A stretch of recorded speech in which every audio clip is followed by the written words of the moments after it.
일단 제 소개부터 할게요. 지방에서 작은 수학학원을 운영하고 있는 33살 여성이고요. 부모님 두 분 다 건강히 잘 계십니다. 제게는 떠올릴 때마다 눈물부터 나는 아픈 기억이 있는데 그건 바로 저보다 3살 많은 오빠에 대한 이야기예요. 혹시 자폐아라고 들어보셨나요? 그래요. 저희 오빠가 바로 자폐아였어요. 3살 때쯤부턴가 부모님은 오빠가 이상한 걸 느꼈다고 해요.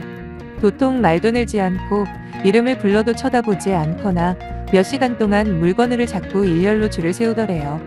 거기다 아무 말도 없이 멍하게 있는 시간들이 점점 늘어나기 시작하는데 일반 상식선에서 이해할 수 없을 만큼 심해졌죠. 거기다 말을 걸어도 아예 안 들리는 사람처럼 그렇게 한 곳만 응시하는 오빠가 정상은 아니라는 생각에 병원에 데려가 봤더니 거기서 그러더래요. 자폐 증세가 있다고요. 그때만 해도 엄마 아빠는 두 분 다 직장을 다니시는 맞벌이 부부였습니다. 하지만 오빠를 케어하기 위해 엄마는 그 즉시 사표를 냈고 하루 24시간 오빠 옆에서만 붙어 있었어요. 물론 덕분에 저는 늘 이순이었고요. 어릴 때만 해도 전 그게 참 불만이었습니다. 엄마를 뺏어간 오빠도 미웠고 저를 찬밥 취급하는 엄마와 아빠에게도 원망밖에 안 했던 것 같아요. 이제와 돌이켜보면 정말 철이 없었던 것 같네요. 자식이 자폐 증세를 보인다면 어떤 부모가 가만히 있을 수 있을까요? 중학교 졸업하고 고등학교 올라갈 때쯤 그제서야 오빠와 부모님을 조금씩 냉정하게 바라볼 수 있었던 저는 그동안의 어리석었던 제 모습에 너무 창피했습니다. 고생하는 엄마 아빠를 도와주지는 못할 망정. 매일 불평만 늘어놓고 때를 썼던 제 모습이 말이에요. 그리고 그때부터 틈만 나면 저 혼자 스스로 자폐 증세를 완화시킬 수 있는 방법들을 찾기 시작했어요. 각종 민간요법은 물론이고 병원에서 실제로 효과가 있었던 사례들까지 찾아서 공부하며 괜찮다 싶은 것들은 곧바로 엄마 아빠에게 알려드렸죠. 그리고 오빠를 돌보는데 함께하기 시작하면서 지금까지 나만 힘들었던 게 아니구나 다시 한번 깨닫고 정말 많이도 울었네요. 저를 알아보는지조차 확실할 수 없는 오빠의 멍한 눈을 보면서 얼마나 간절하게 기도했는지 모릅니다. 비록 여동생인 나는 못 알아봐도 제발 오빠가 부모님만큼은 알아볼 수 있게 해달라고 말이에요. 하지만 오빠는 제가 성인이 되는 해 결국 세상을 떠났습니다. 저희는 주말만 되면 근교로 여행을 떠나곤 했는데 사실 이것도 오로지 오빠를 위해서였어요. 자연 속에서 있는 시간이 자폐 증세에 도움이 된다는 이유였죠. 하지만 저희 가족이 잠깐 한눈을 판 사이 오빠가 차도에 뛰어들었고 그 자리에서 즉사했습니다. 저희가 얼마나 슬퍼했는지는 따로 말씀드리지 않겠습니다. 그저 지금은 좋은 곳으로 갔을 거라고 믿을 뿐이죠. 아무튼 하늘이 무너지는 슬픔도 시간이 지날수록 조금씩 옅어지더라고요. 부모님과 저는 조금씩 일상으로 돌아왔고 전 어느덧 대학교를 졸업한 뒤 학원에서 수학을 가르치며 열심히 살았습니다. 이따금씩 초점 없는 눈동자로 먼 곳을 응시하는 오빠의 얼굴이 떠오를 때면 이전만큼은 아니지만 가슴이 미어질 만큼 아팠고 또 보고 싶었어요. 그러다 30이 넘고 그간 모아둔 돈과 은행에서 대출까지 받아서 학원을 차렸죠. 그리고 아빠가 정년 퇴임하시자마자 부모님은 이제 한적한 외곽에서 쉬고 싶다고 하시면서 이사를 가셔서 그때부터는 저 혼자 살았어요. 그러다 남편을 만났죠. 더 정확하게 말하자면 전 남편이지만 그냥 여기선 남편이라고 칭할게요. 남편은 제 대학 동창 남자친구의 친구였는데 동창 녀석은 나이가 30이 넘도록 제대로 된 연애 한 번 안 하고 일만 하는 제가 불쌍했던지 소개를 시켜주더라고요. 사실 저희 부모님은 제가 연애나 결혼에 그리 연연하지 않는 걸 이미 알고 계셨어요. 그래도 전적으로 저한테 맡기시는 편이라 단 한 번도 누구를 만나봐라 결혼은 언제 하냐 이런 말씀은 안 하셨습니다. 그런데 오히려 주위 친구들이 더 난리더라고요. 제 친구들 중 반 이상이 이미 결혼한 애들이었고 그 중에는 벌써 애엄마인 친구들도 몇 명 있었거든요. 저 역시도 딱히 비혼주의자까지는 아니었으니 한번 만나봐도 손해볼 거 없다 싶어 첫 소개팅을 한 게 31살, 그리고 그 상대는 남편이었습니다. 어찌 보면 첫사랑이랑 결혼한 거겠네요. 저랑 동갑인 남편은 중소기업에 다니는 아주 평범한 사람이었어요. 성격도 조용하고 무엇보다도 억지로 말을 하지 않아도 편한 게 마음에 들었습니다. 왜 보통 소개팅으로 만나면 어색한 침묵이 너무 불편해 아무 말이나 막 하게 되잖아요. 제가 워낙 말이 없는 편이에요. 그날도 남편과 처음 만났을 때 딱히 할 말이 없어서 가만히 앉아만 있는데 마치 제가 말할 준비가 될 때까지 기다려주는 듯한 느낌을 받았네요. 그때 서로 나눈 대화가 다 합쳐도 10분이 채 되지 않을 겁니다. 하지만 그 정도로도 충분했어요. 서로 호감을 느끼기에는 말이죠. 총 8개월의 연애를 끝으로 저희는 부부가 되기로 했습니다. 저희 부모님에게 맨 처음 알렸는데 생각보다 너무 좋아하시는 겁니다. 겉으론 표현을 안 하셔도 은근히 바라고 계셨구나 그때 알았네요. 상견례는 간단하게 지나갔고 이제 제일 중요한 집에 대해 의논을 하는데 전 처음에 자가로 시작하고 싶었어요.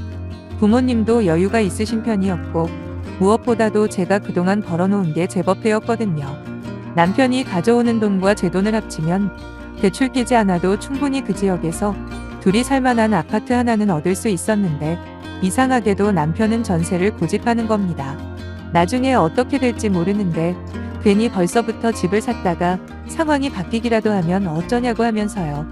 그때만 해도 전 남편이 허세도 없고 정말 현실적인 사람이구나 하고 더 좋아했는데 그 모든 게 악랄한 계획의 일부였다는 걸 그땐 왜 몰랐을까요? 그래서 여기저기 집을 알아보러 다니는데 유독 남편이 강력하게 원하는 집이 있더라고요. 4층짜리 빌라였고 거기 3, 4층이 다 비었었거든요. 그런데 남편이 위치며 집이 너무 마음에 든다며 4층은 단독 세대라 넓어서 좋지만 비싸니까 바로 밑에 층으로 하는 게 어떠냐고 이야기하더라고요. 전 솔직히 별로였어요. 딱 봐도 전 주인이 집을 더럽게 쓴 게 확실할 만큼 집안에서 퀴퀴한 찌든 냄새가 진동을 했고 내부 구조며 전부 마음에 안 들었거든요. 그래서 다른 곳들을 살펴보니 좋은 집이 몇 군데 있는 겁니다. 하지만 남편은 굳이 처음 봤던 그 집을 고집했고 결국 제가 졌죠. 어차피 2년짜리 전세 계약이니 그 다음 집은 제가 원하는 곳으로 이사하는 걸로 합의를 보고 이사 준비를 했습니다. 이사 준비를 하는 동안에도 전 저희 위층에 누가 이사 올지 되게 궁금하더라고요. 1층부터 3층까지는 두 세대가 사는데 4층은 주인 세대라 통으로 한 세대만 살게끔 되어 있었어요. 그래서 제발 애 있는 집만 오지 마라 기도를 했죠. 제가 워낙 층간소음에 예민해서 말이죠. 그리고 저희 결혼 생활은 드디어 시작을 했고 처음엔 아무 문제 없어 보였습니다. 남편도 제게 잘해줬고 학원도 더 잘 됐고요. 그 흔한 시집살이나 며느리 길들이기 같은 거 아예 없었어요. 오히려 제가 시부모님께 전화를 하지 않으면 아예 연락도 안 하시는 시부모님이 서운할 정도였거든요. 상견례 때도 그러셨습니다. 자기들은 아들 장가 보내면 아예 신경 안 쓸 작정이라고요. 아들이던 딸이던 결혼하면 그걸로 또 하나의 가정을 꾸리는 거니 간섭할 이유도 없고 오히려 귀찮게 하지나 말라며 너스레까지 떠셨거든요. 오죽하면 친정엄마가 절더러 시댁복은 확실히 있다고 부러워하셨을 정도예요. 그런데 이상한 건 한 달, 두 달이 지나도 위층에 아무도 이사를 오지 않는 겁니다. 그때만 해도 저는 집주인이 집값을 터무니없이 높게 내놔서 아무도 안 오는 줄 알았지만 실은 그게 아니었네요. 엄청난 음모가 저모르게 진행되고 있었던 거예요. 이 모든 걸 알게 된 건 정말 우연이었습니다. 아니 어떻게 보면 우연이라기보다 하늘에 있는 오빠가 도와준 걸지도 모르겠네요. 제가 운영하는 학원 근처에 아주 맛있는 빵집이 하나 있습니다. 정말 맛있는 곳이라 일주일에 서너 번은 아침용으로 들러 갖고 온 빵들을 사거든요. 근데 하루는 그 빵집 앞에 어떤 꼬마가 앉아있는 겁니다. 처음 보는 얼굴인 걸 보니 아마 요 근래에 이사를 온 듯한데 뭐가 느낌이 쎄하더군요. 그 꼬마는 한 곳을 물끄러미 바라보고 있는데 눈빛이 어딘가 익숙한 겁니다. 뭐가를 보고 있는 것 같지만 초점이 아예 안 잡혀있는 그래요 제 오빠의 그것과 무척 흡사하더라고요. 저도 모르게 다가가서 아이에게 인사를 건넸죠. 안녕, 여기에 이사 왔니? 하고요. 아무 대답이 없더군요. 심지어 제 쪽으로 고개도 안 돌리고 여전히 무언가를 바라보는 그 아이는 꼭 예전에 오빠를 보는 것 같았어요. 그때 뒤쪽에서 누가 헐레벌떡 뛰어오는 거예요. 40대 초반의 여자분이었는데 그 아이의 엄마라는 걸 한눈에 알아보겠더라고요. 닮아도 너무 닮았었거든요. 동그란 코끝하며 약간 처진 눈꼬리, 그리고 눈매가 너무 닮은 그 여자는 아이를 안으며 경계하는 듯 누구냐고 물어봤고 저는 딱히 할 말이 없어 그냥 처음 보는 아이라 말을 걸었다고 실례가 됐다면 죄송하다 그랬어요. 아이를 데리고 들어가는 여자가 자꾸 신경이 쓰여 눈길을 돌릴 수가 없더라고요.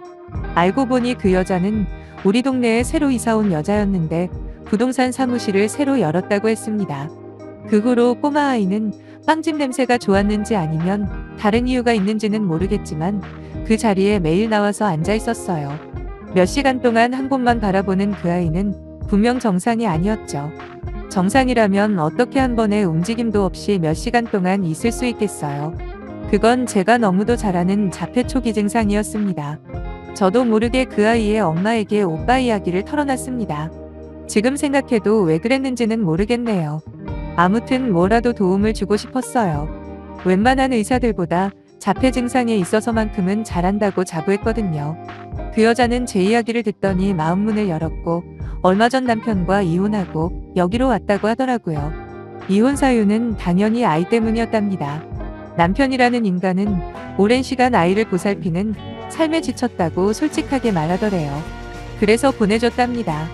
그러면서 한참을 우는데 참으로 남일 같지 않았어요. 그리고 오빠가 성인이 될 때까지 헌신했던 저희 엄마와 아빠가 새삼 대단하게 느껴졌고요. 그래서 제가 아는 한 자폐 증상에 좋은 정보들을 주기 시작했고 가끔씩 수업이 없는 날에는 저희 학원에도 데리고 와서 함께 놀아주고 그랬네요. 그러면서 점차 친해져서 나중엔 언니 하면서 따르게 되었어요. 생각해보세요. 정상적인 아이도 아니고 아픈 자식 홀로 키우는 게 얼마나 힘들었을지 말이에요. 거기다 하는 일이 공인중개업이니 원래대로라면 수시로 사무실을 비워야 하는데 아이 때문에 그럴 수도 없고 그렇다고 매번 손님들에게 사무실로 와달라고 하는 것도 못할 짓이더라고요.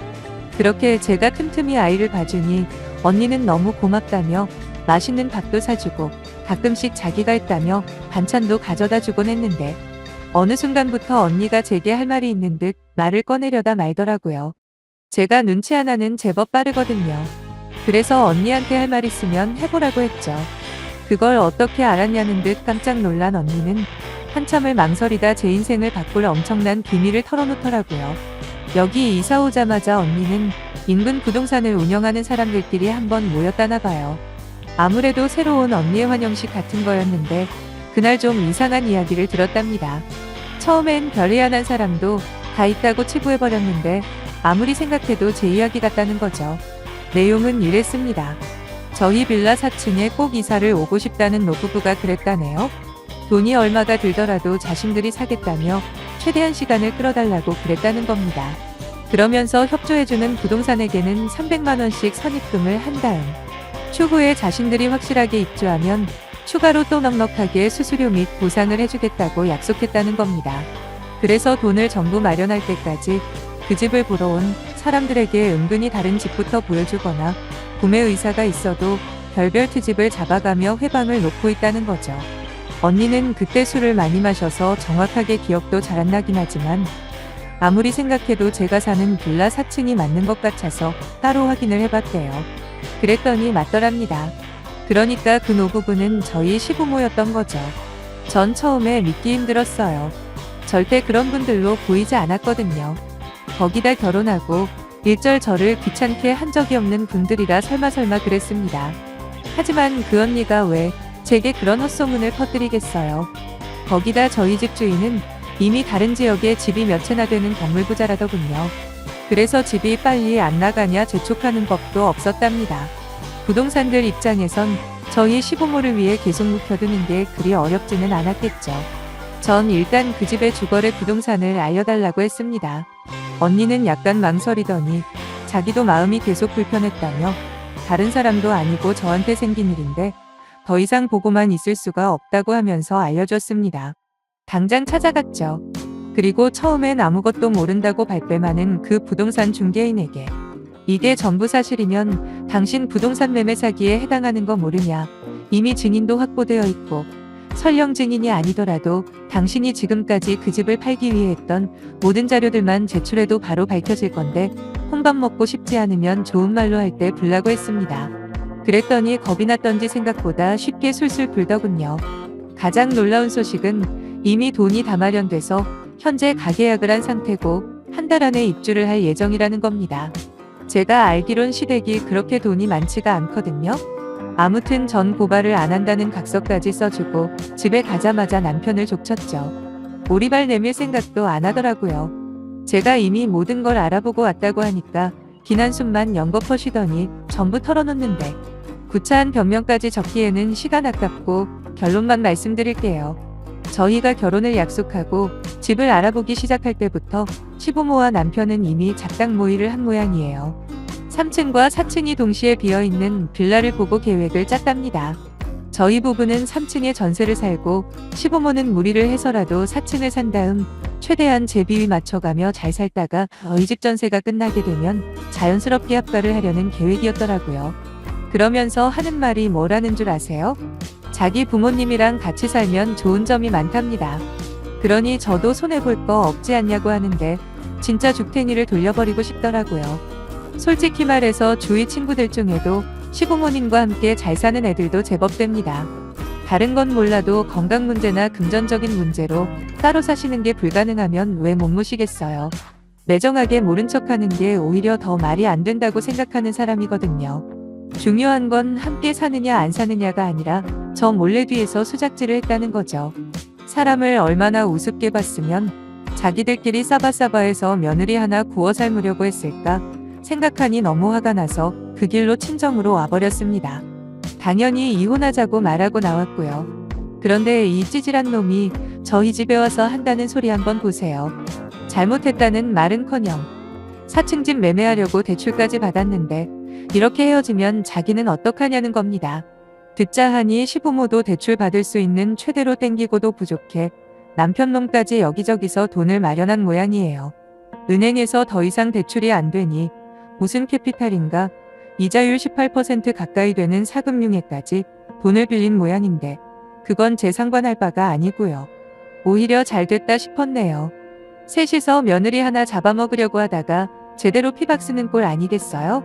닥쳤던 게 지붕 쳐다보는 심정이겠죠. 전 곱게 이혼하지 않으면 사기 결혼으로 되던 안 되던 고소할 생각이라고 전했고 일주일 후 마침내 남편이 굴복했습니다. 그렇게 짧은 결혼 생활을 마치고 현재는 부모님과 함께 살고 있어요. 조만간 학원도 이전하려고 준비 중이고요. 제 인생을 구해준 부동산 언니와는 그 일 이후로 더 친해져서 둘도 없는 사이가 되었네요. 언니 아들도 엄청 좋아져서 이제는 인사를 주고받을 정도까지 상태가 호전됐고요. 요즘도 언니와 한 번씩 만나서 술 한잔 하는데 그럴 때면 언니는 제게 아이 일로 고맙다 난리, 저는 구렁텅이로 빠질 뻔한 내 결혼 생활 막아줘서 고맙다고 난리, 서로 고맙다는 말만 합니다. 진짜 어떻게 아무렇지 않은 척하면서 뒤로는 그런 말도 안 되는 음모를 꾸밀 수 있을까? 도대체 며느리와 왜 그렇게 함께 살려고 하는 걸까요? 아직도 이해가 안 되네요. 물론 현명하고 좋은 시부모님들이 월등히 많이 존재한다는 건 잘 알아요. 하지만 왜 저는 그런 분들과 만나지 못했을까 속상하기만 하네요. 그래도 늦기 전에 탈출한 걸 불행 중 다행이라 위안 삼고 지우개로 그 인간들과의 기억만 지운 것처럼 살려고요. 지금까지 제 사연 읽어주신 분들 모두 감사합니다. 늘 행복하세요.